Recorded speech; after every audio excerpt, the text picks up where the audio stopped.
గత కొంతకాలంగా నాగచైతన్య నుంచి ఆశించిన స్థాయిలో విజయాలు మాత్రం అందుకోలేదు. లవ్ స్టోరీ, బంగారాజు చిత్రాల తర్వాత వరుస ఫ్లాప్లను అందుకున్నాడు. తనకు అదృష్టాన్ని తెచ్చిచ్చిన విక్రమ్ కుమార్తో చేసిన థ్యాంక్ యూ కూడా తనకు అదృష్టాన్ని తెచ్చిపెట్టలేకపోయింది.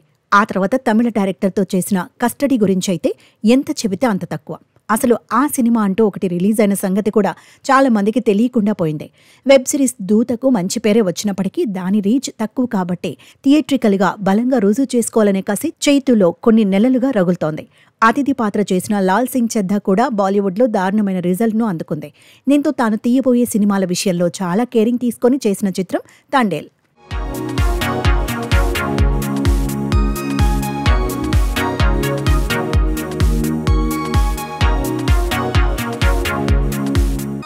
ఈ చిత్రం కోసం ఏడాది కాలంగా మరో సినిమా చేయని నాగచైతన్య తండేల్ విషయంలో చాలా జాగ్రత్తలు తీసుకున్నాడు. కార్తికేయ 2 లాంటి గ్రాండ్ హిట్ ఇచ్చిన చందు మొండేటితో సినిమా అనేసరికి తండేల్ చిత్రంపై మంచి అంచనాలు ఏర్పడ్డాయి. పైగా తండేల్ ఓపెనింగ్ రోజునే కథ రివీల్ చేసి సినిమాపై మంచి క్యూరియాసిటీ క్రియేట్ చేశాడు.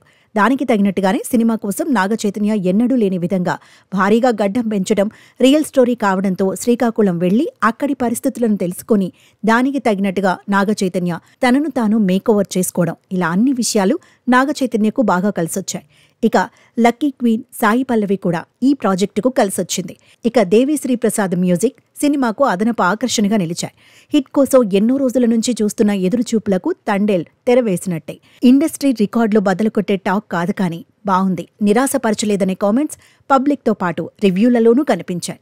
ఆ ఆనందం చైతు ముఖంలో స్పష్టమవుతోంది. నిన్న సాయంత్రం జరిగిన సక్సెస్ ప్రెస్ మీట్లో ఆ భావోద్వేగాన్ని మీడియా ప్రతినిధులు గమనించారు.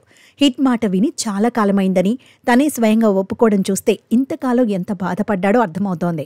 సాయి పల్లవి లాంటి డామినేటింగ్ ఆర్టిస్ట్ ఉన్నప్పటికీ ఆమె కన్నా ఎక్కువ తన పర్ఫార్మెన్స్ గురించి మాట్లాడుకోవడం చైతు సాధించిన మరో బెంచ్ మార్క్ అని చెప్పొచ్చు.